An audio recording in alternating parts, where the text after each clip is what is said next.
encore réveillés, oh Dieu, pendant que beaucoup sont morts, pendant que beaucoup sont dans les lits des hôpitaux.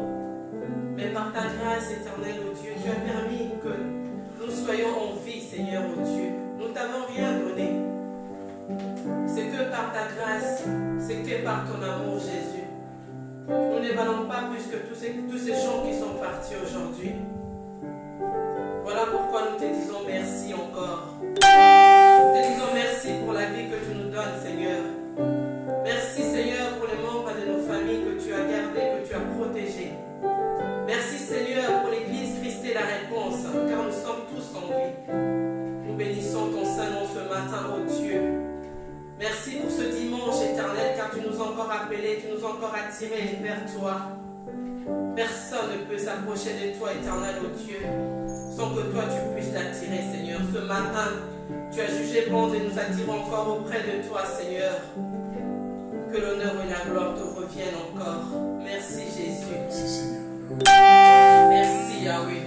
Merci pour ta présence au milieu de nous, Jésus. Oh, merci, Lord. Merci, Jésus. Merci. Merci, protecteur du bien. Mon âme te dit merci, Seigneur. Merci, Je reconnais, Seigneur, que tout ce que j'ai, Seigneur, vient de toi. Seigneur, merci, mon Dieu, mon roi. Alléluia.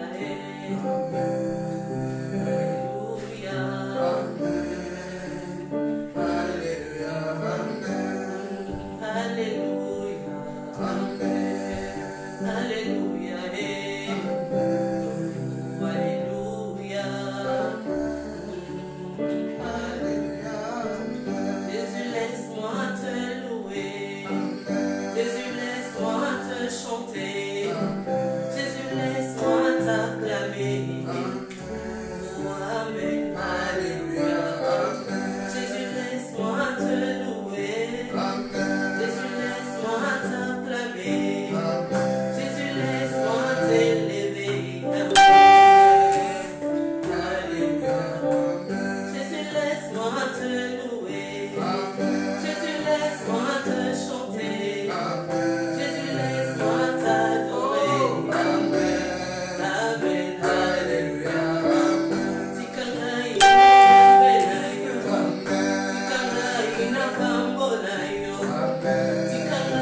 Pour reconnaître qu'il est Dieu, pour reconnaître qu'il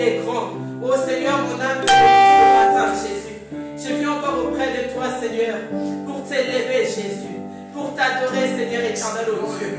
Le créateur de toutes choses, éternel, mon Dieu, mon roi. Seigneur, je viens t'élever devant tout problème, Jésus. Je viens t'élever devant toute situation, éternel, ô Dieu. Je viens t'élever, ô éternel, mon Dieu, mon roi, papa. Devant toute maladie, éternelle, car tu es Jéhovah Rapha. Rien, Seigneur, ne peut se comparer à toi, ô Dieu. Ce matin, Jésus, nous sommes là rien que pour toi, Seigneur. Rien que pour toi, parce que nous savons que sans toi, Seigneur, nous sommes rien. Parce que, Seigneur, mon âme reconnaît que sans toi, je suis perdu. Parce que mon âme reconnaît que sans toi, éternel, ô Dieu, je suis comme une brochette devant le diable, ô éternel, mon Dieu, mon roi. Seigneur, mon âme te bénit encore, éternel. Mon âme te loue, éternel, ô Dieu. Mon âme reconnaît que tu es puissant. Mon âme reconnaît que tu es merveilleux. Mon âme reconnaît que c'est toi qui guéris. Mon âme reconnaît cela, éternel, mon Dieu, mon roi. Je te bénis, Seigneur, ô Dieu. Je te rends grâce. Que l'honneur et la gloire te reviennent encore ce matin. Merci, Jésus, pour ce moment. Merci, éternel, ô Dieu. Merci, Yahweh, papa. Nous t'élèvons, Jésus. Adore-le encore. Adore-le encore. Pense à ses bienfaits dans ta vie. Pense à tout ce qu'il a fait dans ta vie. Avant que tu sois né, il te connaissait déjà. Pense à ses bienfaits. Pendant que un jour tu t'es retrouvé dans le lit de l'hôpital, mais Dieu était là pour toi. Pense à ce Dieu, un jour tu étais à l'hôpital et grâce à lui, tu étais sorti vainqueur. Adore-le seulement ce matin. Adore-le seulement. Adore-le seulement. Souviens-toi de tous ses bienfaits dans ta vie. Souviens-toi de tous ses bienfaits. Il a toujours été là pour toi. Il a toujours été là pour te défendre. Il a toujours été là pour tes enfants. Il a toujours été là pour ton foyer. Il a toujours été là, ce grand Dieu. Il mérite ton adoration ce matin. Il mérite ton adoration ce matin. Élève son nom encore. Que rien ne t'empêche à élever ce grand Dieu. Que rien ne t'empêche à élever ce grand roi. Que rien ne t'empêche. Ne regarde pas tes difficultés. Toi, adore-le seulement. Reconnais seulement. Reconnais seulement qu'il est, il peut tout. Reconnais seulement que ce qu'il avait fait dans le passé, il est capable de le faire aujourd'hui. Il est capable de le faire dans le présent. Il est capable de le faire dans le futur. Toi, reconnais seulement cela. Oh Seigneur, nous reconnaissons, Seigneur éternel, que ce que tu as fait, Seigneur, pour nous dans le passé, tu es capable de le faire dans le présent. Tu es capable de le faire dans le futur éternel. Papa, voilà pourquoi, Seigneur, Maître des circonstances, Seigneur éternel, oh Dieu. nous te rendons gloire aujourd'hui. Nous vissons entre ta main, Seigneur.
Omega, aucun nom n'est comme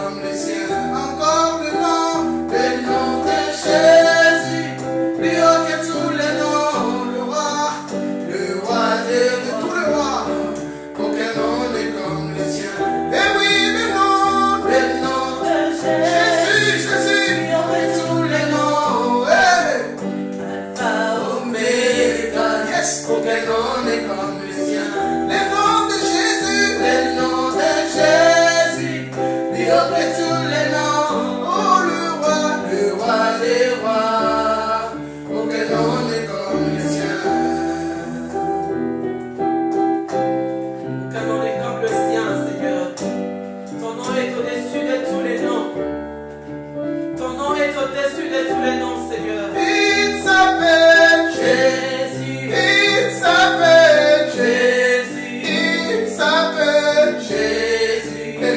Oh, Jésus. Mon libérateur, Jésus. mon rédempteur, Jésus. mon sauveur, Jésus. Oh, Jésus. devant mes problèmes, Jésus. je viens avec eux, Jésus. je viens avec eux, Jésus. Oh, Jésus. Quand je n'en peux plus, Jésus. je ne cherche pas mon oncle, Jésus. je cherche qui Jésus. Oh, Jésus. Il est très grand, Jésus. il est puissant, Jésus. et redoutable, Jésus. Oh, Jésus. La maladie tremble, Jésus. les démons tremblent, Jésus. oh, Jésus. Oh, Jésus. tu m'as aimé, Jésus. laisse-moi t'aimer, Jésus. laisse-moi t'aimer, Jésus.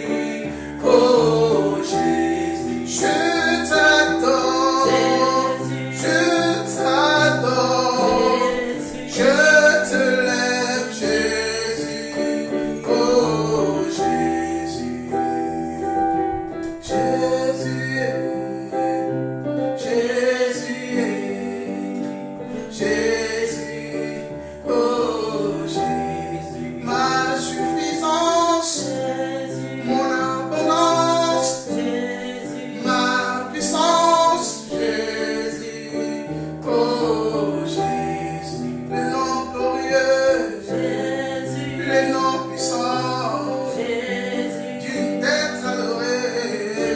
Jésus. Aïe. Oh, Jésus.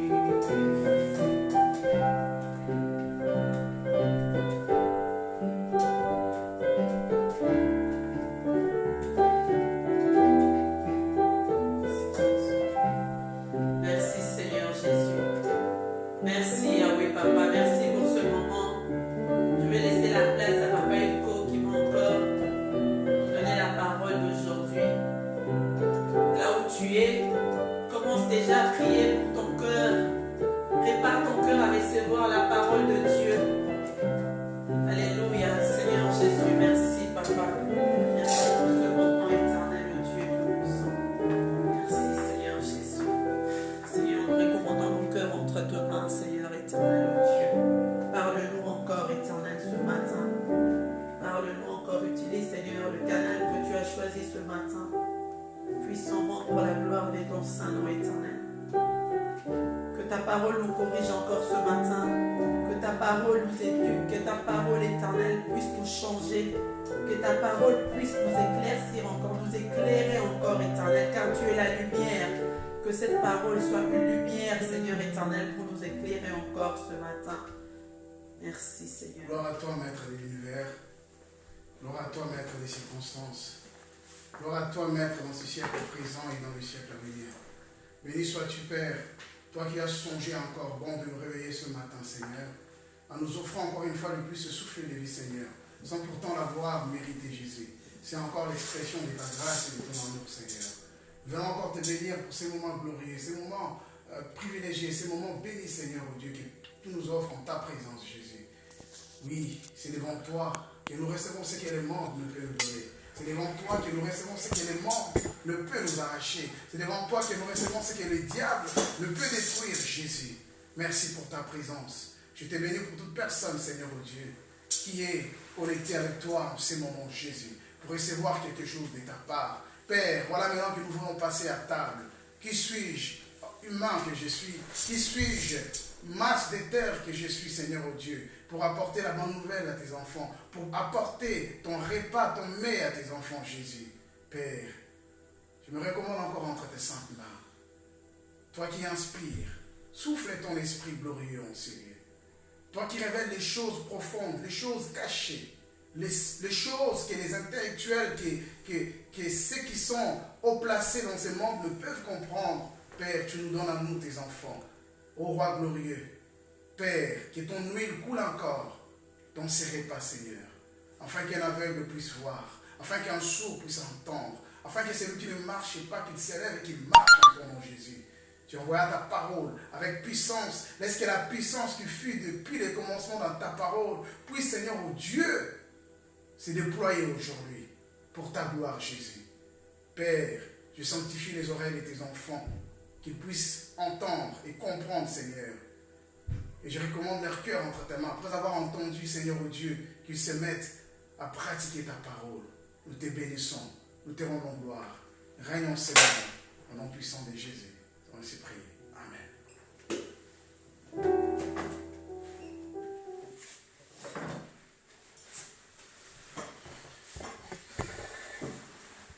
Frères et sœurs, dans le Seigneur, Shalom, Alléluia, bonjour, que l'Éternel vous bénisse, vous qui êtes connectés encore aujourd'hui, une fois de plus, pour écouter la voix de votre Seigneur. On n'est pas obligé, on se réveille par la grâce de Dieu, par la volonté du Seigneur. On peut faire des programmes, mais si l'Éternel ne décide pas de pouvoir les approuver, ça sera nullement. Nous bénissons l'Éternel qui nous a donné encore une fois de plus la force de nous réveiller ce matin et de participer à ce culte. Là où tu es, je me permets de te dire au nom du Seigneur que tu es déjà béni. Le fait de mettre à côté tes préoccupations et privilégier ces moments pour écouter encore une fois de plus la voix de ton Dieu, tu es béni déjà à travers cet acte que tu viens de commettre. Amen. Les dimanches derniers, nous avions commencé un enseignement sur le thème « C'est malheureux d'abandonner Dieu ». C'est malheureux d'être loin de Dieu, c'est malheureux de quitter Dieu, c'est malheureux de ne plus servir Dieu. C'est malheureux c'est malheureux d'abandonner Dieu. Et au cours de cet enseignement, quand on a commencé la semaine dernière, on a plus mis l'accent sur le fait d'abandonner Dieu à cause du confort. Et pour pouvoir étayer notre message, on s'est appuyé sur les livres de Samuel en mettant plus en exergue la vie des deux premiers rois d'Israël, notamment David et Saoul. On ne va pas revenir dessus, sinon ça va nous prendre du temps. Et nous sommes servis de Philippiens 4.2 comme le socle de notre enseignement. Si on peut encore relire Philippiens 4.2, écoutez ce que la Bible dit. Je sais vivre dans l'humiliation, je sais vivre dans l'abondance, je sais vivre dans l'humiliation, je sais vivre dans l'abondance, en tout, partout, j'ai appris à être rassasié, à avoir faim, à être dans l'abondance et à être dans la disette. Donc ce verset nous a servi de socle pour pouvoir après emprunter plusieurs angles selon la direction ou les directions que les Saint-Esprit nous donnent. Donc ce verset principal, pourquoi c'est notre verset principal ou encore le verset socle de notre enseignement? Parce que dans ces chapitres et dans ces versets, l'apôtre Paul nous a exposé des situations qui amènent l'homme à s'écarter de Dieu, notamment l'abondance et la disette. Donc il précise très bien en disant, je sais vivre dans l'abondance et dans la disette. D'une autre manière, il voulait dire, ce n'est pas l'abondance qui va me priver de vivre dans les seigneurs, ce n'est pas non plus la disette qui va me priver de vivre dans les seigneurs. Croyez-moi, bien-aimés, il y a certaines personnes qui abandonnent Dieu à cause de l'abondance. Quand on a beaucoup, quand on est riche, quand on est intelligent, quand on a fait beaucoup d'études, quand on a ce qu'on aime ou encore ce qu'on voulait, ce qu'on désire, arrivé à ces moments, il y a certaines personnes qui abandonnent Dieu, croyant que sans Dieu, ils vont amasser plus, ou encore pensant que sans Dieu, ils auront eux-mêmes la capacité, la force de pouvoir conserver ce qu'ils ont. En dehors de ça, dans Philippiens 4.12, nous voyons encore comment l'apôtre Paul parle aussi de l'humiliation, parle de la disette, parle de la pauvreté, parce que ça veut tout simplement signifier la même chose. La disette, la pauvreté, le manque. Il dit aussi que le manque ne peut pas lui empêcher de vivre. Vous voyez, quand on parle de nous, les chrétiens, vivre, c'est-à-dire être avec Jésus. Je sais vivre dans la disette et dans l'abondance. Que ce soit dans le bon moment ou dans le mauvais moment, dans le beau temps ou dans les temps dégradés, je suis toujours en mesure de bien vivre, c'est-à-dire d'être toujours devant la face de Dieu, de mener une vie sobre, une vie digne d'un enfant de Dieu. Donc, ce n'est pas la pauvreté, ce n'est pas l'abondance qui peut nous empêcher de pouvoir rester près du Seigneur. Et par la suite, la semaine dernière, on avait aussi défini ce que c'est l'abondance. On avait défini l'abondance et on avait défini aussi ce que c'était le fait d'abandonner Dieu. C'était quoi? Ça consistait à quoi? Qu'est-ce que ça signifie abandonner Dieu? Parce que Dieu, on ne le voit pas. Comment expliquer à un homme qu'il abandonne Dieu ou comment expliquer à un homme qu'il est loin de Dieu?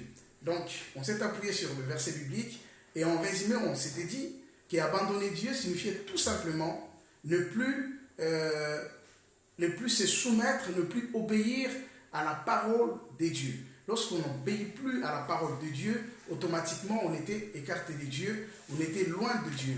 On a donné cet exemple en disant un chef d'entreprise qui donne des ordres à un employé ou à un ouvrier d'exécuter quelque chose, si l'employé ou l'ouvrier refuse de l'exécuter, c'est vrai, en refusant de l'exécuter, il n'accomplit pas sa tâche. Il mettra l'entreprise en péril.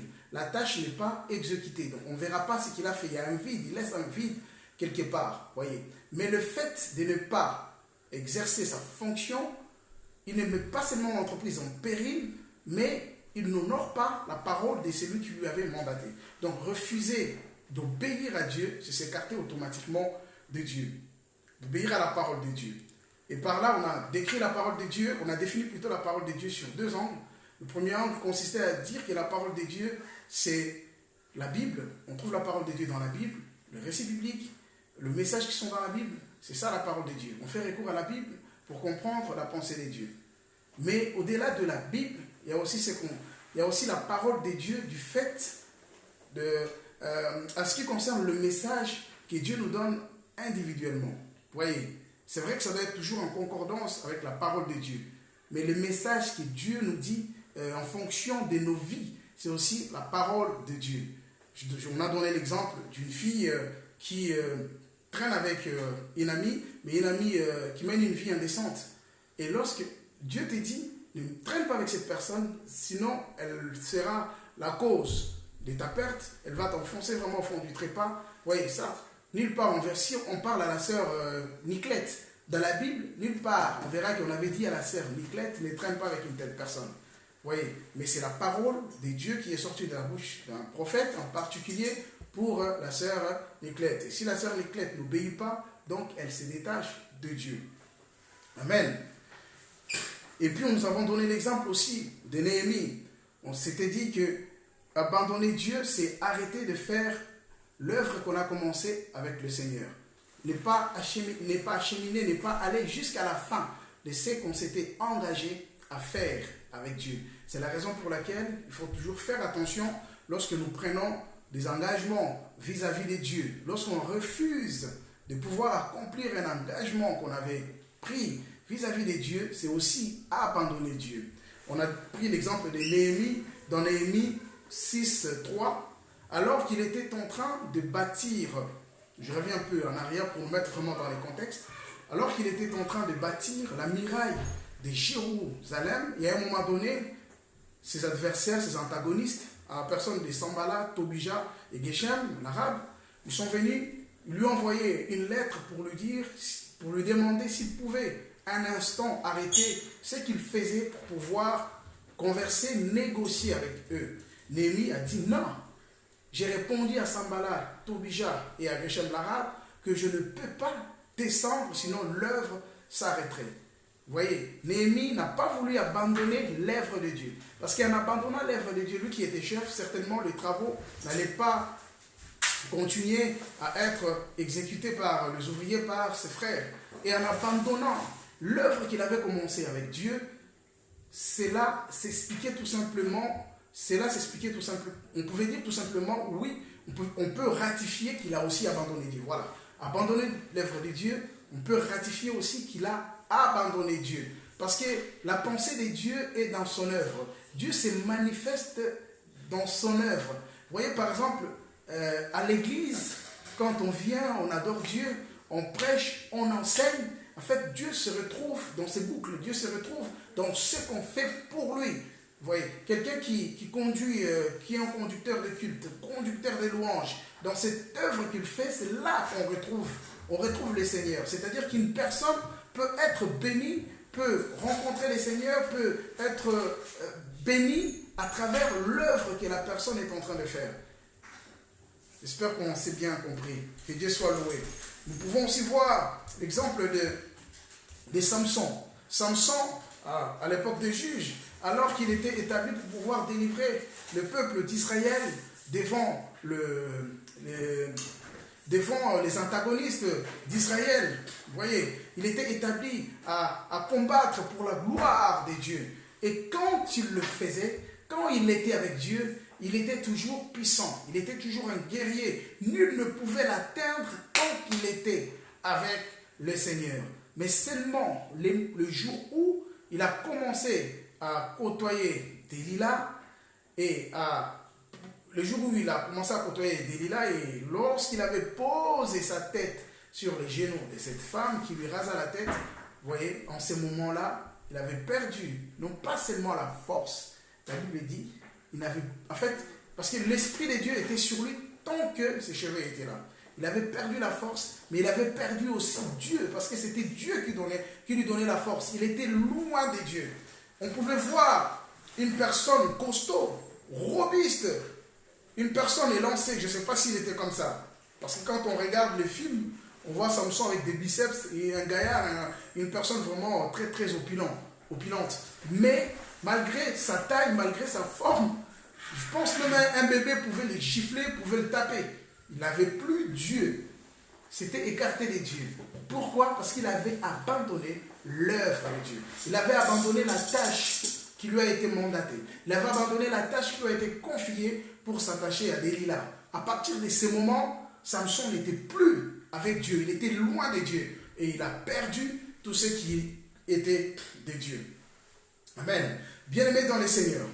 En fait, quand on dit qu'une personne est loin de Dieu, une personne n'a plus Dieu, c'est qu'il n'a plus tout ce qui appartient à Dieu. Même si, c'est vrai qu'on dit la gloire de Dieu, tout ce que Dieu donne est irrévocable. Dieu ne le retire pas, mais ça ne resplendit plus. Ça peut être là, mais il n'y aura aucune gloire dans ça. Si la personne elle parlait bien, elle va toujours parler bien. Si la personne elle enseignait bien, elle va toujours enseigner bien.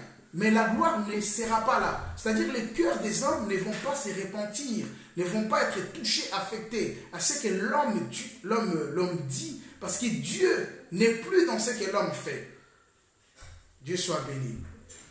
Et aujourd'hui, nous allons mettre plus l'accent sur le fait d'abandonner Dieu, mais à cause de la disette, à cause de quelque chose qui nous manque. C'est vrai qu'on dit toujours quand les gens manquent des choses, ils courent vers Dieu. Il y a des moments aussi, quand on manque et qu'on attend de trop, on lâche. Il nous arrive parfois de lâcher. Parce qu'on a trop attendu, on ne voit rien. Que faire maintenant? J'arrête de prier pour la chose. Que faire maintenant? J'emprunte d'autres directions. J'emprunte d'autres moyens. Où je fais ce qu'on dit, je fais à la va-vite. Je trouve mes circuits à moi. Amen. Dieu soit béni. D'après la définition, pour nous mettre vraiment dans les contextes, j'aimerais qu'on définisse d'abord la disette. Comme on s'était dit, c'est un enseignement, on ne va pas courir. Définition, c'est que c'est la disette. D'après le dictionnaire français, on dit que la disette, c'est tout simplement le manque de ce qui est nécessaire pour vivre. Le manque de ce que l'homme a besoin pour vivre. Donc quand l'homme n'a pas ce qui lui est important pour être sur terre, on dirait que cette personne traverse la disette. Maintenant, d'après l'Esprit de Dieu, le Seigneur m'a ouvert deux angles, deux directions. Quand on parle de la disette, il y a ce qu'on appelle la disette extérieure ou encore la disette apparente. Amen. La disette extérieure ou encore la disette apparente est le vu de tous. C'est-à-dire ce n'est pas caché aux yeux des hommes. Il y a certaines personnes, quand on le voit, on sent vraiment non, mon frère est en galère. On sent réellement non, ma soeur est en galère. Comme on dit parfois, Dieu cache nos défauts. Des fois, ça peut atteindre un niveau où on ne peut plus cacher. Je me souviens encore de certains pasteurs qui donnent leur témoignage, genre à l'époque de leur conversion, ils n'avaient qu'un seul pantalon. Ils le repassaient, ils le prenaient bien soin de ça. Il y en a qui n'avaient qu'une paire de chaussures. Mais regarde, tu vois le frère le lundi venir à l'église avec les mêmes pantalons, le mardi avec le même pantalon, le vendredi avec le même pantalon, le samedi avec le même pantalon, le dimanche avec le même pantalon. Si ça fait plus de 6 mois que la personne vient toujours avec le même pantalon, oh là là là là. on va se dire certainement, le frère traverse la disette. C'est visible aux yeux des hommes, ce n'est pas caché. Vous voyez, si un père qui n'a plus de travail, qui traverse le marasme, qui est au chômage, si les invités viennent à la maison, ils ouvrent les frigos, ils voient les frigos vides, il ne faut même pas se poser, ils vont se dire qu'est-ce qui se passe. Certainement, il y a la disette qui traverse cette maison, l'échec scolaire, ou encore être sans logement, sans revenu, tout ça, c'est sans vêtements, c'est la disette visible. Ça te manque réellement, on voit réellement que celui-là n'a pas ceci. Amen. Mais au-delà de la disette visible, l'Esprit de Dieu m'a amené à comprendre aussi qu'il y a la disette qu'on appelle la disette intérieure ou encore la disette non apparente. La disette non apparente, c'est plutôt sur le plan, c'est plutôt sur le plan affectif. C'est plutôt sur le plan affectif, sur le plan sentimental. Une personne qui n'a pas le courage de s'exprimer, une personne qui est toujours isolée, triste, qui a toujours molle. Vous voyez, la personne peut être, moi je vais dire, peut posséder ce qui est physique, peut posséder du matériel, mais au fond d'elle, elle peut vivre ce qu'on appelle la disette intérieure que personne ne peut voir. Une personne qui est en manque d'amour, vous voyez, une personne qui sont toujours qu'on ne m'aime pas, les gens ne sont pas avec moi, il y a personne qui se plaint de ce que je fais, de personnes qui se plaignent, parfois même qui se plaignent beaucoup, vous voyez. Il y a la disette qu'on appelle la disette intérieure. On peut voir une belle femme avec une grosse voiture, avec une grande maison. Mais cette femme, si c'est une femme qui est abattue, dites-moi qu'elle a la disette intérieure. Et c'est pire encore que la disette intérieure. Tu peux l'envier, dire qu'elle a une belle vie, qu'elle est bien, qu'elle a tout ce qu'elle veut. Mais si c'est une femme qui n'est pas bien dans sa relation amoureuse, si c'est une femme qui n'est pas respectée par son mari, croyez-le moi, qu'elle vit la disette intérieure. Et c'est encore plus dangereux que la disette extérieure. Amen. Le dimanche dernier, on a parlé de David et de Saul. Ces deux rois nous ont beaucoup inspirés. Et en particulier, ils m'inspirent beaucoup.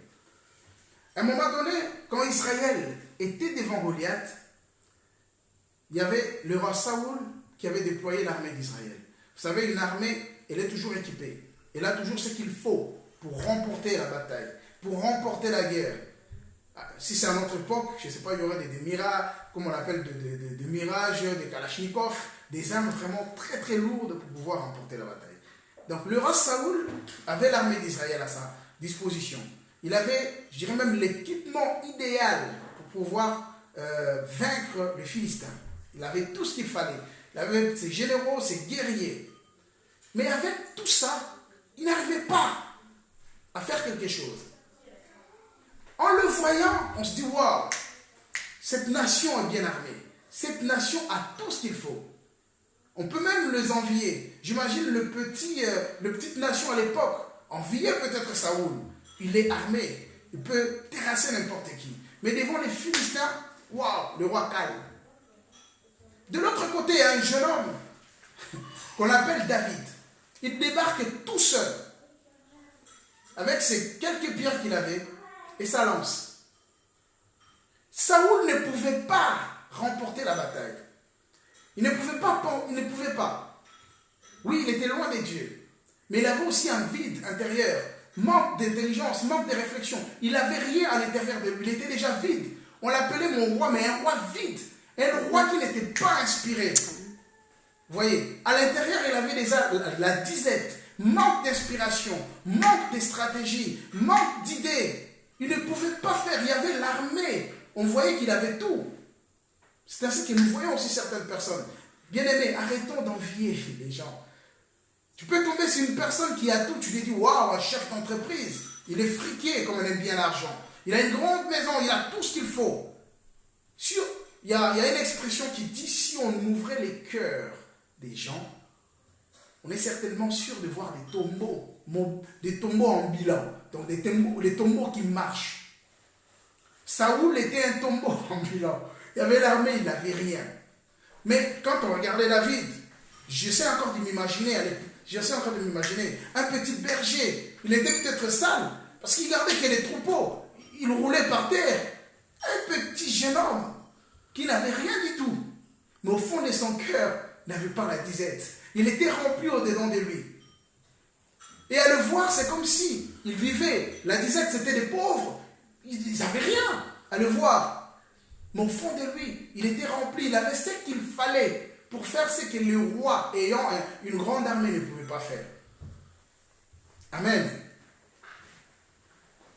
C'est ainsi, nous allons voir que la disette peut provenir de plusieurs endroits. On va d'abord, la disette peut provenir de plusieurs endroits. Premièrement, l'Esprit de Dieu m'amène à comprendre qu'il peut en avoir plusieurs. Mais ce que Dieu m'a donné aujourd'hui, je me satisfais. C'est ce que je vais vous dire aujourd'hui. Il peut y en avoir plusieurs, mais on se contente de ce que Dieu nous donne aujourd'hui. Dieu nous révèle 3 sources des disettes. Premièrement, la disette, ça va vous étonner. Elle peut provenir de Dieu lui-même.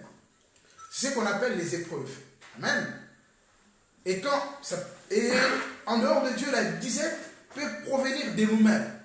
Et quand ça provient de nous-mêmes, ça a encore 2 sources. Soit à travers nos erreurs, ou encore la transgression à la parole de Dieu. Donc la disette peut provenir de Dieu à travers les épreuves, peut provenir de Dieu à travers les épreuves, premièrement, et deuxièmement, ça peut provenir de nous-mêmes. Et quand il s'agit de nous-mêmes, ça a aussi 2 sources. De nous-mêmes à travers des erreurs que nous commettons, et de nous-mêmes à travers la transgression de la parole de Dieu. Ce sont ces 3 cadres qui amènent l'homme dans la disette. Et quand Dieu nous plonge dans la disette, qu'on peut appeler les épreuves, parce que c'est Dieu qui les a engagées, ce n'est pas pour nous détruire. Et quand on est un enfant de Dieu, des fois on se pose des questions, qu'est-ce qui m'arrive? Qu'est-ce que j'ai fait? Bien-aimé, si au fond de toi, tu es réellement conscient ou consciente que tu n'as rien fait, ne t'alarme pas. Je sais que c'est dur, c'est facile de le prêcher, c'est facile de l'enseigner, mais je te dirais que ne crains pas. C'est lui qui te met à l'épreuve, c'est lui qui te fait rentrer dans une chambre que j'appelle une chambre de preuve. Il sait aussi créer une porte pour te sortir de cette chambre. Et quand tu sortiras de cette chambre, tu ne seras plus la même personne. Parce que lorsque Dieu met une personne à l'épreuve, ce n'est pas pour le détruire. Premièrement, c'est pour le faire grandir. Dieu veut nous faire grandir. Parfois, les épreuves font grandir une personne. Écoutez ce que David dit à Saoul. Moi, ton serviteur, pendant que j'étais en train de paître les troupeaux de mon père, quand les animaux sauvages, l'ours, les lions venaient, je les arrachais la gueule. Quelle épreuve! Vous voyez, il était déjà dans les épreuves. Et maintenant, quand il s'est présenté dans un terrain, je vais dire même facile, pour lui, quand il voyait Goliath, il ne pouvait pas comparer Goliath avec les animaux sauvages. Quand il voyait Goliath, il dit non, si je suis capable de pouvoir lutter avec les animaux féroces, qui pourra me faire un humain? Et de plus, cet humain, je ne vais pas l'affronter avec ma propre force, mais au nom de l'Éternel. Amen. L'épreuve ne te tue pas. Bien-aimé dans le Seigneur, quand Dieu nous met dans les épreuves ou encore quand Dieu nous fait subir la disette, c'est pour, je peux dire, régler ou encore nous faire atteindre une autre dimension d'amour à son égard. Vous voyez, Dieu veut voir combien nous l'aimons. C'est ce qui s'est passé avec Abraham. Dieu veut voir combien nous l'aimons. Est-ce que nous sommes capables de tenir bon jusqu'à la fin? Il veut voir le degré de la relation qui existe entre nous et lui. Il court, mais il n'a plus son ordinateur. Est-ce qu'il sera toujours là? S'il lui manque ceci, est-ce qu'il va toujours m'appeler l'Éternel? M'appelleras-tu l'Éternel? Même dans des situations difficiles, oui. M'appelleras-tu l'Éternel même quand tu n'auras rien? C'est ce que Dieu cherche à voir. Et encore, lorsque Dieu nous met à l'épreuve, c'est tout simplement parce qu'il veut se rassurer qu'il est le premier dans nos cœurs. Il veut se rassurer. Il veut voir réellement s'il n'y a pas d'autres personnes en dehors de lui. Amen. On s'était dit tout à l'heure, quand c'est nous-mêmes qui déclenchons la disette, c'était à travers nos erreurs aussi. Les erreurs que nous commettons nous amènent parfois dans les désarrois. Combien de jeunes filles à qui les parents ont dit par expérience, ne te marie pas avec celui-là. Ne te marie pas. il était marié à X, il était marié à Y, il était marié à Z, mais l'amour est plus fort que toi, tu t'aimais, erreur. Tu n'as pas péché. Ce n'est pas un péché. Tu n'as pas transgressé la parole de Dieu, mais c'est une erreur de choix qui te met dans la disette. Une erreur de choix qui plombe ta vie. Amen. Et en dehors de ça, il y a aussi la disette que nous rencontrons à cause de la transgression de la parole de Dieu. Quand il s'agit de la transgression de la parole de Dieu, Dieu, on n'appellera pas ça une épreuve, mais c'est une réprimande. Il vient pour châtier, il vient pour corriger. Mais réjouis-toi quand c'est Dieu qui te corrige. Et si tu es un enfant sage, tu comprendras que le Père m'a corrigé, tu vas te redresser et tu ne tomberas plus dans la même transgression. Amen. Nous allons lire Romains 8, 35, 36.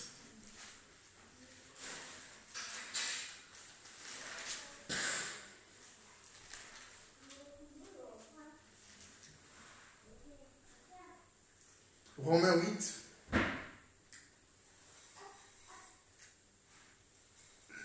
Romains 8, 35. On va s'arrêter à 35. Qui nous séparera de l'amour du Christ? Sera-ce la tribulation ou l'angoisse, ou la persécution, ou la faim, ou la nudité, ou le péril, ou l'épée? Qui nous séparera de l'amour du Christ? Sera-ce la tribulation, l'angoisse, la persécution, ou la faim, ou la nudité, ou le péril, ou l'épée? Dans d'autres versions, quand on parle de tribulation, on parle de malheur. Quand on parle de l'angoisse, on parle de l'inquiétude. Quand on parle de la persécution, on parle de la souffrance. Quand on parle de la faim, oui, c'est toujours la faim. Quand on parle de la nudité, des fois on parle de la pauvreté. Quand on parle du péril, on parle du danger. Est-ce que les dangers peuvent nous séparer de Dieu? Et parfois aussi dans notre version, quand on parle de l'épée, on parle de la mort ou des combats. Amen. Ici, l'apôtre Paul vient de nous exposer, je peux dire, l'ensemble d'entités qui résument la disette. Amen. L'ensemble d'entités qui résument la disette. Mais une chose très très marquante qu'il a soulignée. Il veut nous dire que ces choses seront toujours là, seront toujours présentes. Mais bien aimés dans le Seigneur, au courant de ces siècles actuels, je peux me permettre de dire, on ne les a pas encore vécues. Des fois, si l'apôtre Paul définit ces choses comme étant la disette, vous allez voir que la plupart des temps, nous nous plaignons pour rien. Amen. La plupart des temps, nous nous plaignons pour rien. Il dit, qui nous séparera de l'amour du Christ? Il est en train de souligner que rien ne peut nous séparer de l'amour de Dieu. Pour ne pas être séparé du Christ, pour ne pas être séparé de Dieu, il faut un élément. Il faut que cet élément soit prépondérant, c'est-à-dire que cet élément soit grand. Il n'a pas dit qu'il nous ce n'est pas la prière, ce n'est pas les chants, ce n'est pas la méditation. Il n'y a qu'une seule chose qui peut faire en sorte qu'on ne soit pas séparé du Christ pendant la disette. Il dit, c'est l'amour. Qui nous séparera de l'amour de Dieu? Quand l'amour envers Christ commence à monter, à prendre une autre dimension, une dimension plus élevée, on ne peut pas se séparer de Christ. On peut jeûner 1000 jours. On peut être un grand, permettez-moi l'expression que j'invente, un grand priériste, le roi des prières. Vous voyez, on peut avoir l'onction, on peut avoir la puissance, mais si on n'a pas l'amour de Dieu, on sera toujours séparé de lui. Quand ces choses viendront, on va les nier. Regardez l'apôtre Pierre, lui qui était zélé, lui qui avait la force, lui qui était engagé. Bien aimé, quand on est venu arrêter Jésus, il était le premier à pouvoir sortir l'épée et trancher l'oreille du soldat Malchus. Il a tranché l'oreille. Il était un vaillant. Mais bien aimé, lorsque Jésus s'est présenté devant la cour, il l'a nié 3 fois, car l'amour envers Jésus n'avait pas encore produit ses fruits. L'amour envers Jésus n'était pas encore monté. En ce moment-là, l'apôtre Pierre, que nous louons actuellement, était séparé de Jésus, parce que l'amour n'était pas grand. Chanter, adorer, louer, faire les services, je les fais bien, tu le fais bien. Mais si tu veux rester dans le Seigneur, aime-le. Et quand on parle d'aimer Jésus bien-aimé, l'amour de Jésus, c'est ce qu'on appelle l'amour inconditionnel. Pourquoi je l'aime? Je l'aime tout simplement parce qu'il m'a sauvé. Je ne vais pas chercher midi à 14h. Je ne vais pas chercher d'autres remèdes pour comprendre l'amour de mon Jésus, pour plonger dans son amour. Il m'a sauvé. Nous plairons, il nous manque ceci. En lisant Romains 35, as-tu déjà vécu la tribulation? As-tu déjà vécu la tribulation? Tu parles de la disette. As-tu déjà vécu ce qu'on appelle l'angoisse, la faim, la vraie faim? Vous savez, il y a des... Alléluia. L'autre fois, on regardait une émission avec ma fille, Promédie ici. On montrait les enfants pauvres, permettez-moi, de Kinshasa. Promédie commençait à pleurer. Je dis, Promédie, qu'est-ce qui se passe? Il dit, papa, regarde, qu'est-ce qu'ils ont fait les pauvres enfants pour mériter ceci? Bien-aimé, laisse-moi te dire, il y a des gens qui se réveillent le matin, qui ne savent pas quoi manger. Il t'est déjà arrivé? Non pas qu'il y a... Non, tu te réveilles le matin, tu ne sais pas si tu vas manger à la fin de la journée. Tu ne sais même pas si tu vas boire de l'eau à la fin de la journée. Une mère qui se lève, qui regarde son bébé, qui pleure, elle ne sait pas si le bébé va manger. Elle ne sait pas si le bébé va boire. Elle ne sait pas si les grands vont manger. Elle ne sait pas si elle va se laver. Il y a des bébés qui sont nés nus, qui sont toujours nus. Elle ne sait pas où trouver les vêtements pour ses enfants. As-tu déjà vécu la pauvreté?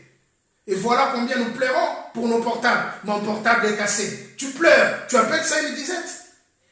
J'ai plus de carburant dans ma voiture. Oui, c'est un problème. Mais est-ce que c'est ça vraiment la disette? Avions-nous déjà vécu la disette? Le vrai manque. Le vrai manque jusqu'au point où on ne sait pas où trouver la solution. Jusqu'au point où on ne sait pas où frapper la porte. Des fois on pleure. Il y a une sœur qui vient dépanner. Des fois on pleure. Il y a un frère qui vient dépanner. Mais dites-vous, bien-aimés, il y a des gens qui n'ont aucun issue de secours. Arrêtons de pleurer. Ce que l'Éternel nous demande, que son amour monte. Lorsque l'amour de Jésus commence à monter, c'est en ces moments-là que rien, réellement rien, ne nous séparera de lui. Lorsque l'amour de Jésus monte, on n'ira pas loin de Jésus. Je regarde, je comprends ses œuvres, je contemple sa bonté, je vois combien il a souffert à la croix. Oui, c'est là qu'on aime Jésus. En parlant de l'apôtre Pierre, écoutez ce qu'il dit à Pierre dans Jean 21, 15. Écoutez ce qu'il dit à l'apôtre Pierre. Jean 21, 15.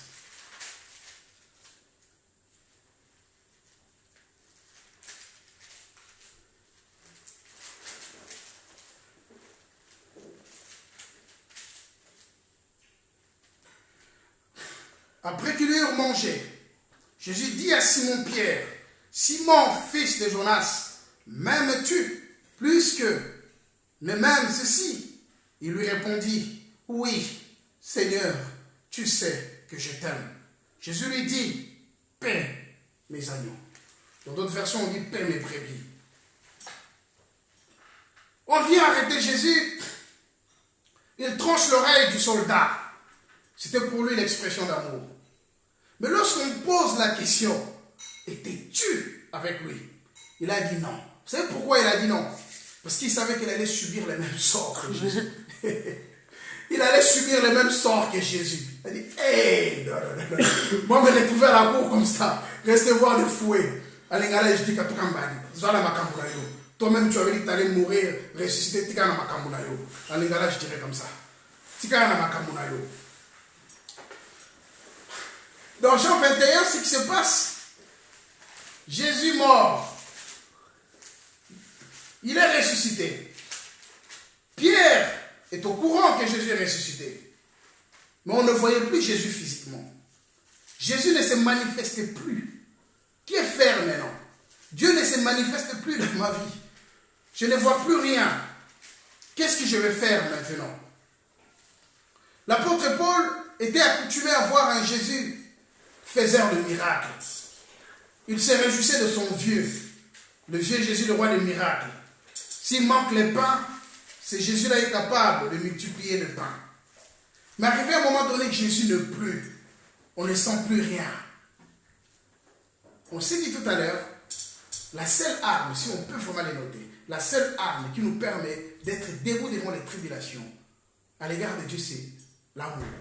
L'amour qu'on a envers lui. En ce moment, après la résurrection de Jésus, la mort et la résurrection de Jésus, Pierre traversait la disette. Vous voyez, il s'est dit, mais j'ai plus rien, qu'est-ce que je vais faire maintenant? J'ai plus de quoi manger. Qu'est-ce que je vais faire?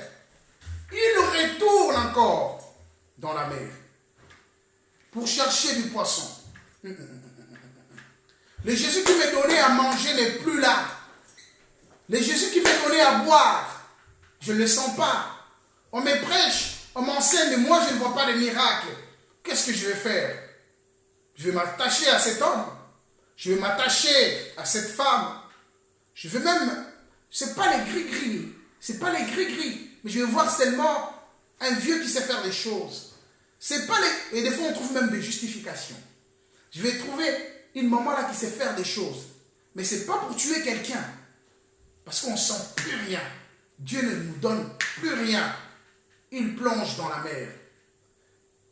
Il retourne en arrière. Plonger dans la mer. Mais pour saisir le poisson, pour bien pêcher, il faut faire encore une autre chose que Pierre savait faire, puisque les autres enlever ses vêtements. Il retourne dans la mer, ne peut être dans le confort dans la mer. Il enlève ses vêtements. L'enseignement que Jésus donnait était perdu. Pierre ne se souvenait plus même, c'était à lui qu'on avait dit, oh alléluia, Pierre c'est sur toi, je bâtirai mon église, tu as la clé. Pierre ne se souvenait plus de la promesse, Pierre ne se souvenait plus des prophéties, parce que lui, c'est seulement le poisson qu'il voulait. Bien-aimé dans le Seigneur, si ta relation avec Dieu est attachée à quelque chose, cette chose te fera perdre Dieu. Si ta relation avec Dieu est seulement sur base de ce que toi tu veux, lorsque tu ne la verras plus, tu risques de t'exclure loin de Dieu. Combien d'hommes de Dieu sont rentrés dans le fétiche? Combien d'hommes de Dieu sont rentrés dans les gris-gris? Moi, il me faut seulement 10 000 membres. Moi, il me faut seulement 15 000 membres. Quand on ne les voit plus, et ils pensent qu'ils prêchent un Jésus qui ne fait plus, et ils abandonnent le bon chemin. Moi, je veux seulement le mariage. Combien ont touché les gris-gris à cause du mariage? Combien? Alléluia. Et pour se marier, il y en a même, on l'appelait sœur, qui avait une tenue décente, un comportement décent. En plongeant dans la mer, tu enlèves le bon comportement que tu avais, parce que tu ne vois plus rien de Dieu. Tu changes même ton accoutrement. Permettez-moi, tu commences à t'habiller comme une prostituée. Tu changes de vêtements, parce que toi, c'est seulement le mariage. Ta relation avec Dieu, c'est seulement le mariage. Ta relation avec Dieu, c'est seulement pour X choses. Lorsque tu commences à voir X choses plus importantes que ton Dieu, sache-toi que tu commences à t'éloigner de Dieu. Lorsque ta relation avec Dieu est fondée seulement sur quelque chose que toi tu veux avoir, tu commences à t'éloigner de Dieu, à aller loin de Dieu. Combien d'hommes de Dieu, combien d'églises ont déshabillé les enseignements, ont déshabillé les enseignements pour prêcher autre chose, parce qu'avec Jésus, on sent qu'on n'a plus rien. Alléluia. Alléluia. Nous allons lire, bien-aimé, 1 Roi 19. Vous allez voir une chose. 1 Roi 19, 12. Il va nous parler. Gloire au Seigneur. Pardon. 1 Roi 19, 12.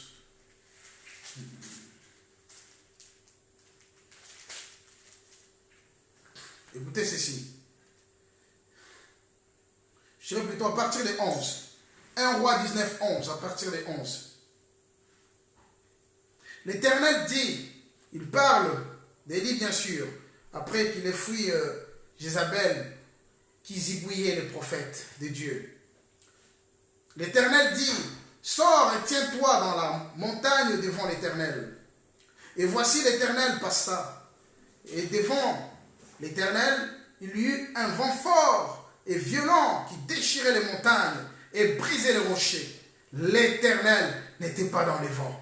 Et après les vents, ce fut un tremblement de terre. L'Éternel n'était pas dans les tremblements des terres.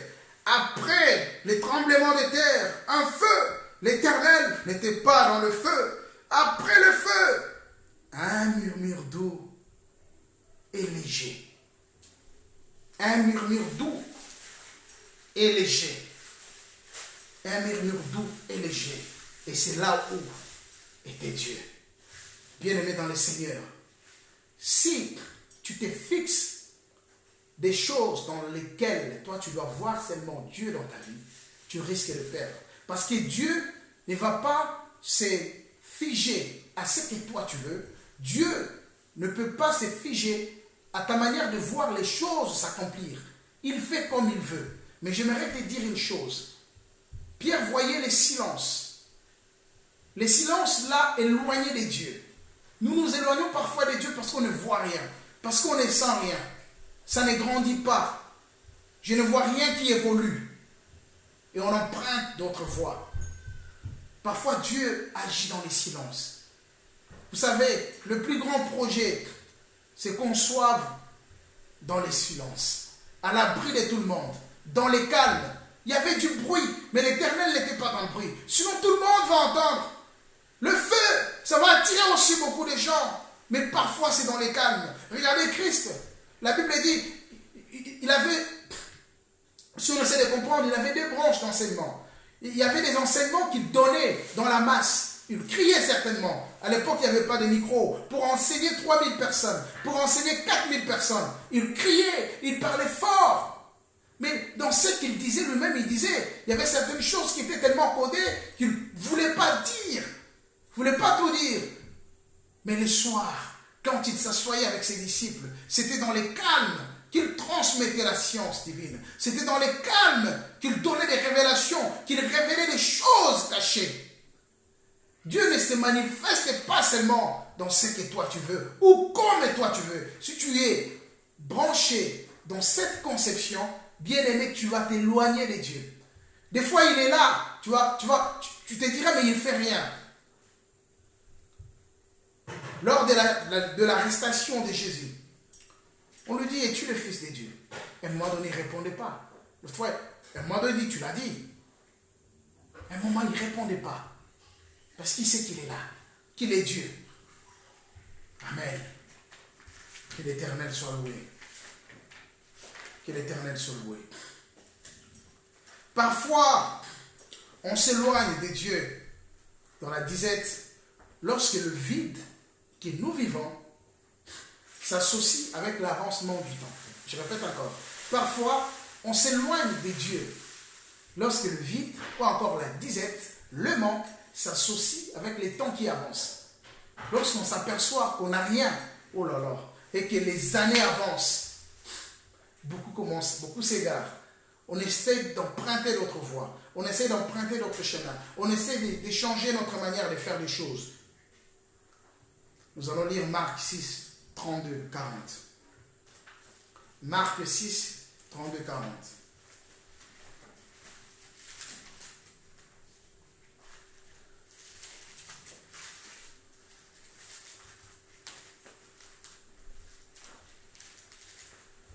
Excusez-moi. Les pages sont très fines.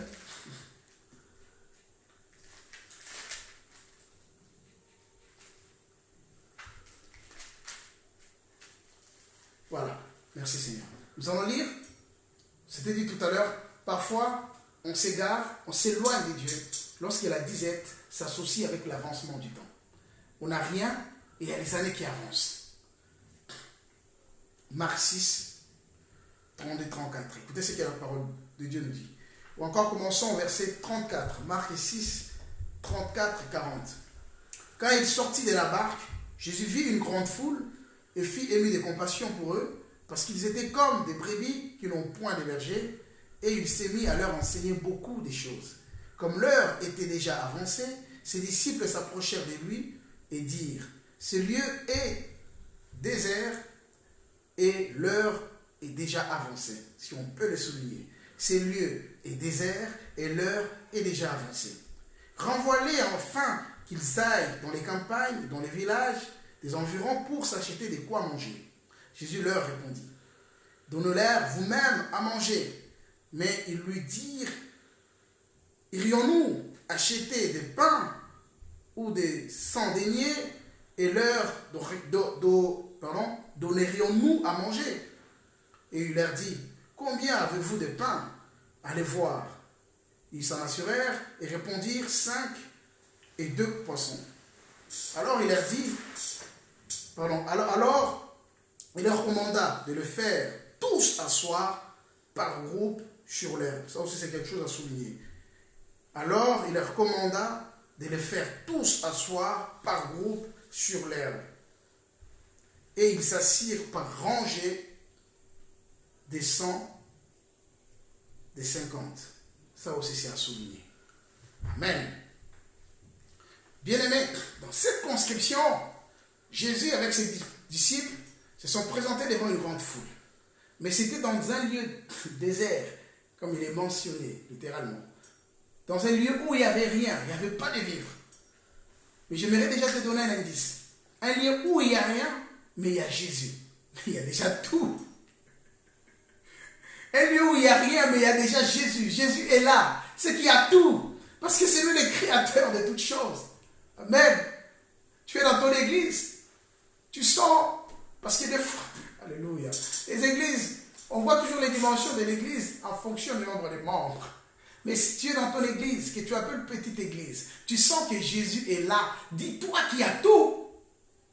Même si c'est vide, c'est calme. Tant que tu sens qu'il y a la présence de Jésus, il y a tout. Pourquoi je dis qu'il y a tout? Parce que c'est lui le créateur de toutes choses.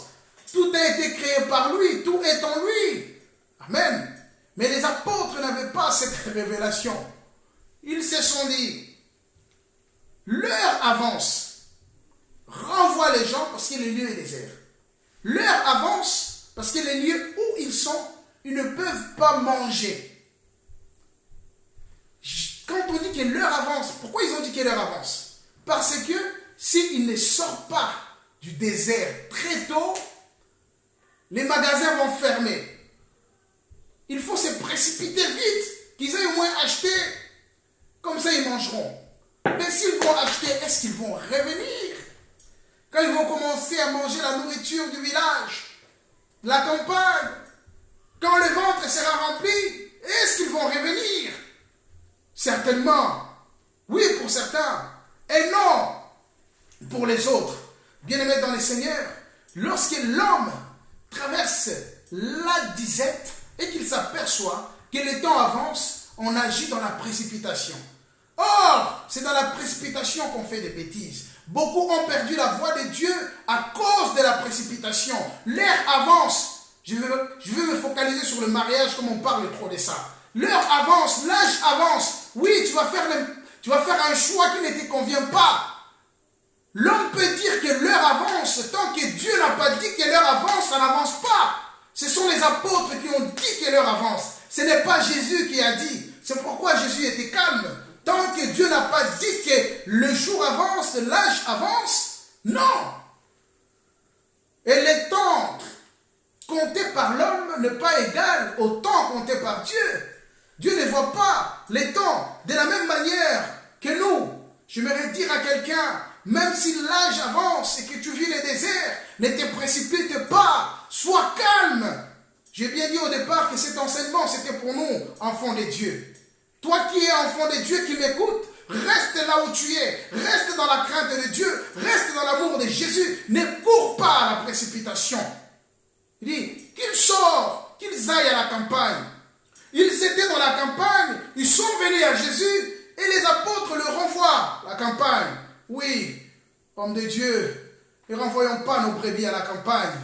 Certainement, des fois, homme de Dieu, Nous renvoyons les brebis de Dieu à la campagne parce qu'on s'est dit, oui, on a prié, ça ne marche pas. C'est pas grave. Qu'est-ce que tu peux faire? Prends un chemin raccourci. Les mariages n'arrivent pas. Oui, mais fais quand même un enfant. Fais comme ça. Ça traîne, trouve l'autre voie. Et c'est là où nous tuons même les brebis de Dieu parce que nous courons à la précipitation. Il y a une chose très marquante ici. Il leur dit ceci. Ils doivent s'asseoir.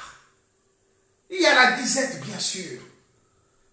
Je me souviens même à l'école, lorsque le professeur nous distribue ou le professeur enseigne, tous les élèves sont assis. L'autorité est debout.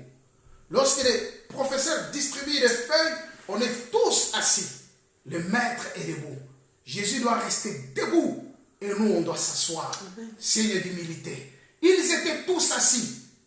Signe d'obéissance. Je traverse la disette, les lieux déserts. Ma vie, elle est déserte. Mais est-ce que je suis assis? Est-ce que je suis obéissant à l'égard de Dieu? Il y a deux choses. L'âge avance. C'est le désert. C'est le vide. Mais quelle est ma position vis-à-vis de Dieu? Bien-aimé dans le Seigneur, es-tu sûr que tu es capable de condamner Dieu? Es-tu sûr que tu peux aller au tribunal avec Dieu pour lui dire non, non, non, non, non, ça traîne? Il n'a jamais tort.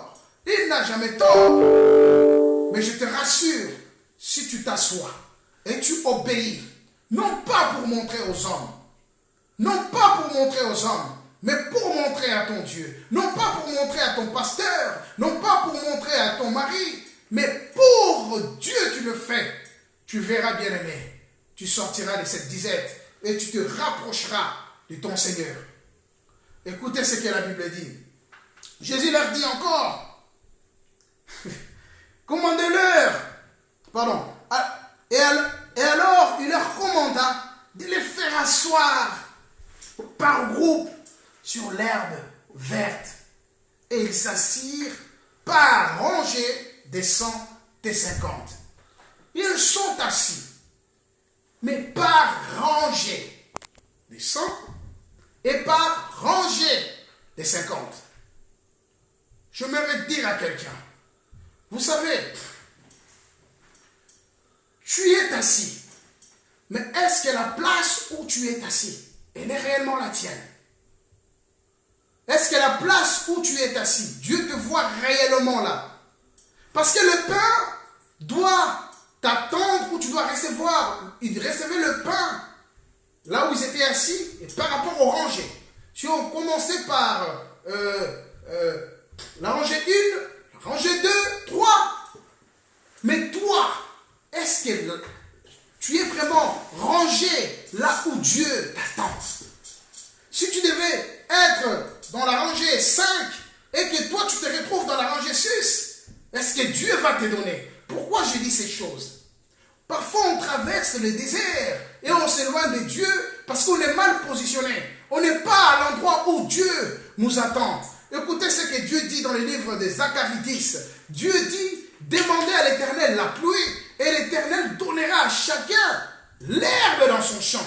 Est-ce que tu es vraiment dans ton champ? Lorsque l'Éternel envoie un ange pour bénir le pasteur, es-tu pasteur pour recevoir la bénédiction du pasteur? Lorsque Dieu envoie un ange pour bénir les docteurs, est-ce que tu es docteur pour recevoir la bénédiction des docteurs? Ainsi tu deviens méchant. Tu te dis, mais Dieu ne me voit pas, Dieu ne me regarde pas, je traîne toujours dans ce désert, je traîne toujours dans cette chose. Tu t'écartes encore plus, tu t'éloignes encore plus, et tu es au bon endroit. Rangez-les, rangez-les. J'aimerais dire à quelqu'un aujourd'hui, es-tu rangé là où Dieu t'attend? Frère, sœur, maman, papa, es-tu rangé là où Dieu t'attend? Lorsque Dieu déploie les anges pour bénir les pères de famille, est-ce que tu es vraiment à l'endroit où Dieu t'attend? Lorsque Dieu descend pour bénir les mamans, es-tu vraiment une maman comme Dieu l'attend? Es-tu vraiment une mère comme Dieu l'attend? Si tu n'es pas une bonne mère, tu ne recevras pas la bénédiction de l'Éternel, parce que Dieu ne te voit pas dans les rangées des mamans. Si tu n'es pas un bon frère, Dieu ne te voit pas. Adorateur de Dieu, modérateur de Dieu, ne fais-tu pas seulement un simple service à l'église, ne t'exhibes-tu pas seulement devant les gens. Lorsque Dieu descend pour bénir les modérateurs, si tu ne l'es pas dans la vérité, tu ne reçois rien et tu vas plomber dans la disette. Lorsque Dieu descend pour bénir les prophètes, toi faux prophète, est-ce que tu recevras la bénédiction de Dieu? Est-ce que tu recevras la gloire de Dieu? Si tu n'es pas un vrai, tu n'es pas là où Dieu t'attend, tu ne recevras rien. Le pain passera comme ça et tu ne toucheras pas. Dieu ne te verra pas. Bien-aimé, range-toi là où Dieu t'attend. Sinon tu demeures dans la disette et tu es plombé loin de Dieu. Que la gloire revienne à notre Seigneur. Loin de Dieu. Si tu peux retenir quelque chose aujourd'hui, la disette ne peut pas t'éloigner de Dieu. Aime le Seigneur, mais sois rangé au bon endroit. Si tu n'es pas appelé à faire quelque chose, tu ne recevras rien de la part de l'Éternel. Tu vas te dire, mais ça traîne, je n'ai rien. Oui, tu n'as rien parce qu'il ne te voit pas là. Souvenez-vous de Zacharie, mari d'Élisabeth, père de Jean-Baptiste. La Bible dit, alors, sa femme Élisabeth, elle était stérile. Sa femme Élisabeth, elle était stérile. Elle n'avait pas d'enfant. Mais Zacharie s'est rendu dans la tente pour offrir le parfum. C'est là où Dieu l'avait rencontré. Parce qu'il était sacrificateur. Parce qu'il était sacrificateur. Dieu voulait bénir un sacrificateur. Dieu voulait bénir un lévite. Et Zacharie s'est trouvé là où on l'attendait. Dans les services où Dieu le voyait. C'est la raison pour laquelle Dieu a tué Uza. Uza n'était pas sacrificateur. Il a touché l'arche. Il voulait faire ce qui ne lui appartenait pas. Amen. Même si tu fais bien les choses, si tu n'es pas appelé à les faire, tu ne recevras rien de Dieu. Tu risques de demeurer dans la disette. Alléluia. Alléluia. Gloire soit rendue à Dieu. À Jésus, Maître de l'univers. Merci Seigneur. Au début de notre enseignement, nous allons le clore un peu différemment des autres jours. Aujourd'hui, Dieu va te donner la réponse sur quelque chose. Nous allons clore ça un peu différemment. Quand on a commencé notre enseignement, on a lu Romains 8:35. Si nous pouvons revenir dessus. C'est par là que nous allons clore cet enseignement.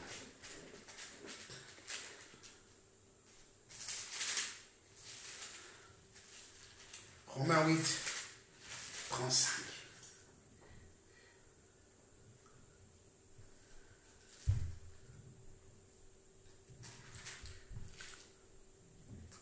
Excusez-moi, Romains 8:37 plutôt. Veuillez m'excuser.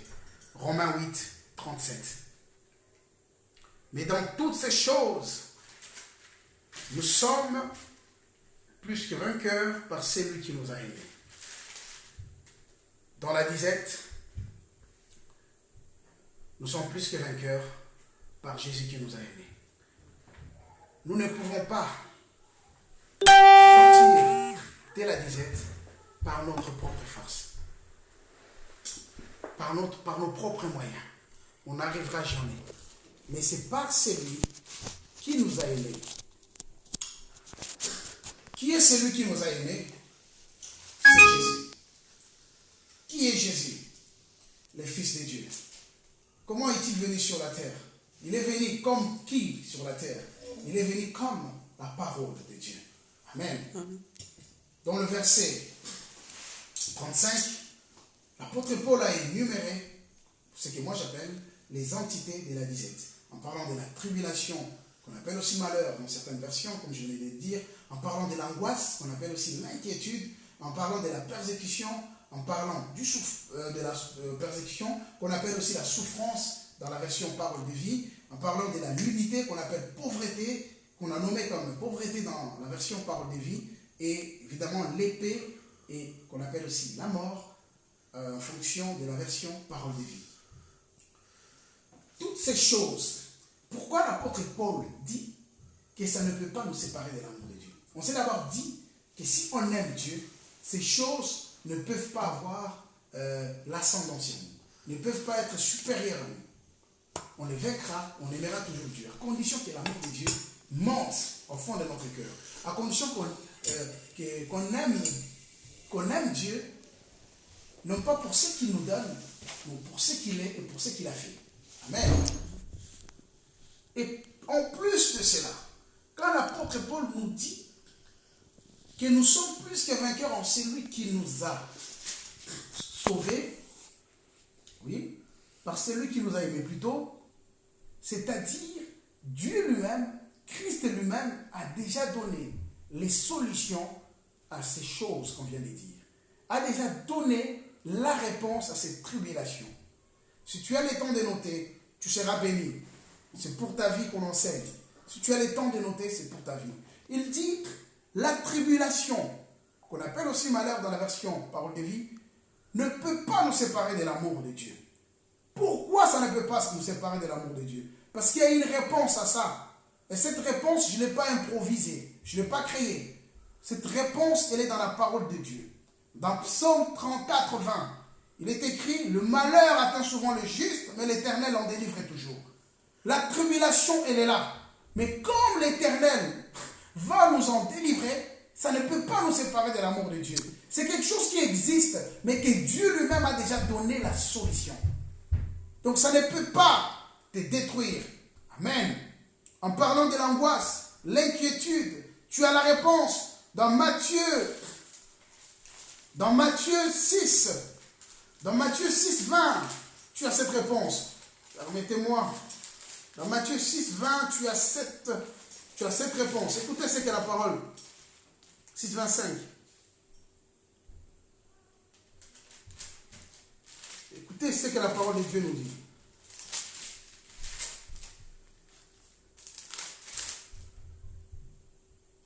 C'est pourquoi je vous dis, ne vous inquiétez de rien, ne vous inquiétez pas, ou encore ne soyez pas dans l'angoisse pour votre vie, de ce que vous mangerez, ni pour votre corps, de quoi vous serez vêtus. La vie n'est-elle pas plus que la nourriture, et la mort plus que et le corps plus que le vêtement.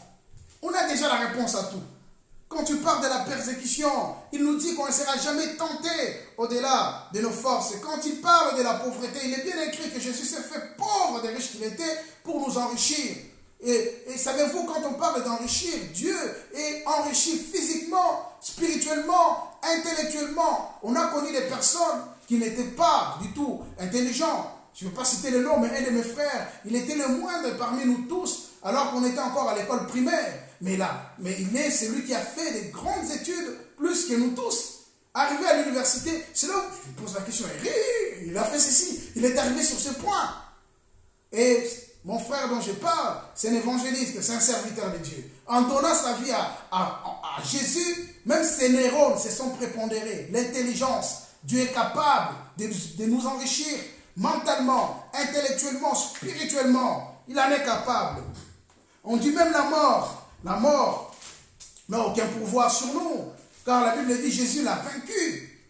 Quand je parle de la mort, déjà la mort physique, tu ne peux pas mourir sans que tu n'aies pas encore accompli tout ce dont tu étais prédestiné à faire sous le soleil. Dieu ne peut pas le permettre. Tu ne peux pas mourir. Le jour où tu partiras, dis-toi, tu as accompli devant Dieu tout ce que tu pouvais faire. Et tu as certainement combattu le bon combat. Amen. La mort n'a aucun pouvoir sur toi. Et après la mort, tu as la vie éternelle. Parce que tu rencontreras de l'autre côté celui qui a vaincu la mort. Que ces choses ne nous séparent pas de Dieu. J'aimerais dire à quelqu'un aujourd'hui, dans Luc 15, on nous parle du fils prodigue. Il s'est éloigné de son père. Il s'est éloigné, moi je dirais plutôt, de sa source financière. Comme on s'éloigne aussi de Dieu, qui est notre source de vie. Reviens vers ton père. Même si tu as bossé au milieu de cochons, au milieu de porcs et que tu es sale, Jésus est venu pour les gens sales. Même si tu es retourné dans la drogue, dans la prostitution, oui, les hommes diront, regardez ce qu'elle a fait. Mais Jésus, ce qu'il veut, c'est faire de toi une nouvelle personne. Une nouvelle personne. Il est le roi de la restauration. Il est capable de restaurer. Il est capable de construire sur les anciennes ruines. Il est capable de construire sur ce qui est abîmé, ce qui est construit. Là où l'ingénierie des hommes s'arrête, l'ingénierie de Dieu commence. Là où l'intelligence de l'homme s'arrête, là où les hommes jugent, Dieu sanctifie et justifie. Reviens. Quand je parle de revenir, je vois ça sur deux niveaux. Reviens dans ton cœur, au plus profond de toi, vers ton Père et reviens dans l'assemblée des dieux. Pourquoi je parle de l'assemblée des dieux? On critique beaucoup les églises. Mais regardez, on parle d'une femme dans la Bible du nom de Anne. La Bible dit, sa rivale Pénina l'a mortifiée, lui lançait des pics alors qu'elle était stérile. Elle vivait ce qu'on appelle la disette intérieure. La Bible dit, son homme lui donnait des portions doubles. Il lui donnait des portions doubles. Il lui donnait des portions doubles. C'est-à-dire pour donner à Dieu, à l'église, Anne donnait plus. Parce que son homme lui donnait plus. Voyez. Mais je peux me permettre de dire, en dehors de l'église, dans leur vie normale, dans leur vie au quotidien, certainement qu'ils recevaient aussi plus. Elle était bien. Les gens la voyaient bien. Mais au fond d'elle, elle avait une disette intérieure. Il y a quelque chose qui lui manquait. Mais cette chose qui lui manquait, Dieu ne l'a pas donnée parce qu'elle donnait des portions doubles à Dieu. Dieu ne lui a pas donné parce qu'elle donnait les portions doubles que son homme lui donnait. Parce que Dieu sait que Anne n'était pas la source, l'origine de ce qu'il lui donnait. C'était par son mari que Anne donnait. Et elle vivait toujours cette disette intérieure. Le jour où elle s'était décidée, non pas de venir avec les portions que son homme lui donnait, de venir avec son cœur devant Dieu, bien-aimé, la disette a disparu. Je te demande, bien-aimé, dépose ton cœur devant Dieu. Et c'était dans l'assemblée des dieux. Les gens qui critiquent les églises, c'était dans l'assemblée des dieux, c'était dans une église. Parce qu'on dit, quand elle s'est rendue dans les temples, c'était dans les temples. Les temples ont une grande puissance aussi. Dieu sait comment faire les choses. Mais dans les temples de Dieu, il y a beaucoup de choses qui se font. Elle a déployé son cœur devant Dieu. Et j'aimerais te dire, ne compte pas sur le présent que tu donnes à Dieu. Certes, c'est bien de le faire. Mais s'il y a un élément essentiel que tu dois déployer devant Dieu, c'est ton cœur. Amen. En ce moment-là, le roi des gloires est capable de pouvoir éteindre la disette qui ronge dans ton cœur. Amen. Je bénis le Seigneur. Que l'Éternel soit loué.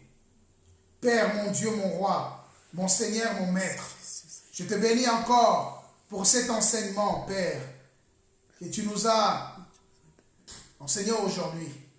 Je crois par ta grâce et par ton amour, il y a un cœur qui se déchire devant ta face aujourd'hui. Il y a un cœur qui s'exprime devant ta face aujourd'hui, afin d'être accroché à toi, afin d'être attelé à toi. Père, à travers cet enseignement au roi, qu'une personne revienne à la maison de son Père, qu'une personne puisse revenir chez son Père, qu'une personne sort au milieu de porcs, au milieu de